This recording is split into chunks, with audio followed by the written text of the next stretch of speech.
when I saw myself and my family on the stage, even though we weren't Jewish or anything, that's not really what Falsettos is about, I realized that musicals were about us. And that musicals not only were about us, but they were healing, and that they could totally change the world. And to even quote Small Town Story, one of the musicals that we developed, musicals have the power to change the way we feel, think, or do normally. Pretty good, right?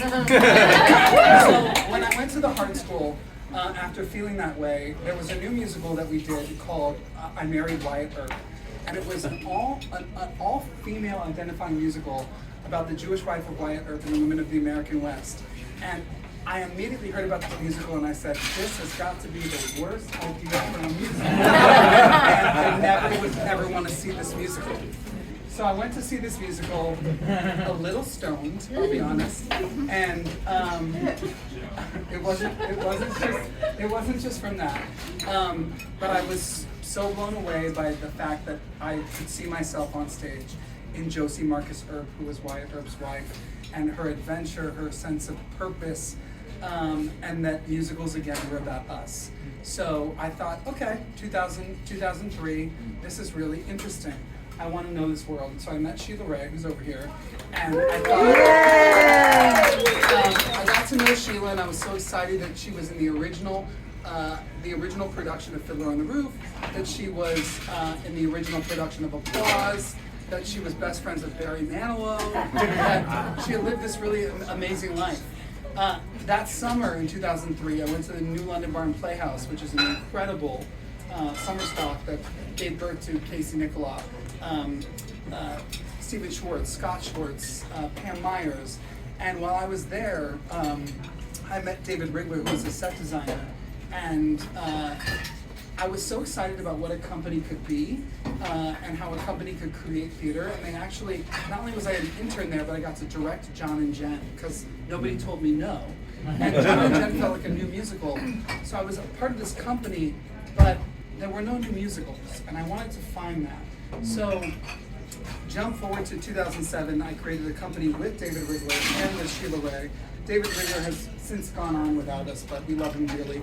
And that musical, I Married Wyatt Earp, would have a reading directed by Graziella Danielle and starring Tova Feliciu and Cass Morgan, and all these people that I said should be in it that nobody told me no, and they all said yes, because Graziella Danielle was involved.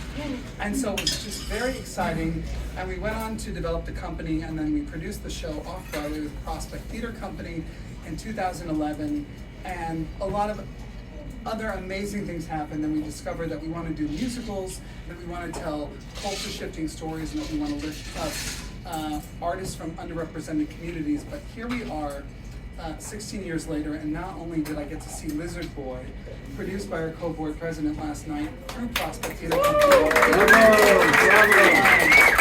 but that today we got to release a song from I Married Wyatt Earp, which is now called The Bell of Tombstone, on an album called The New Musicals Mixtape, which is part of Theater Barn Records. Jesus, I just got exhausted from saying that. You can purchase it. It's thrilling, and we worked so hard to get here, and the reality is we couldn't be here without all of you and all of the amazing people who made things happen, like Sheila Ray, like Matthew Wolf, like Avital Asseline, like Matt Schicker, like Carl Washington, like every single person who's here, like Ann Dalen, oh my God, who else?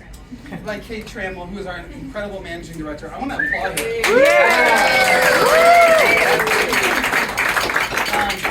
And all of you who are here. So I could speak for about 17 more hours, but I'm not. So I just want to say thank you, thank you, thank you. Thank you for being here. Thank you for the people who have just loved us, supported us. Thank you for the people who have been a part of the work that we're doing.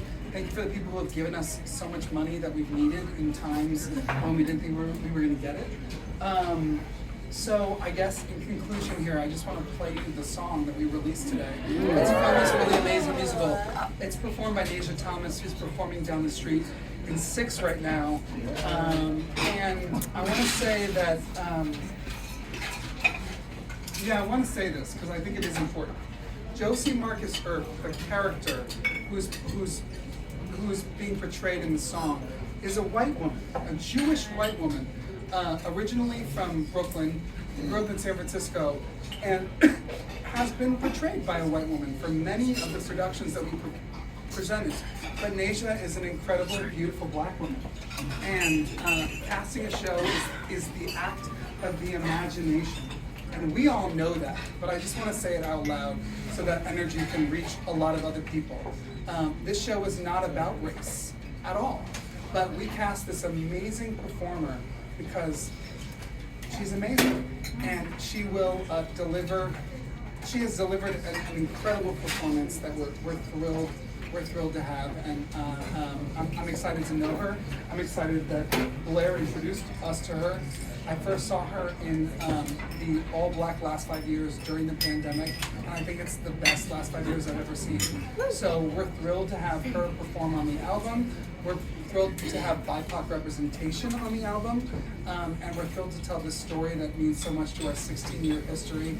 So at this time, we'd like to play the song and drink.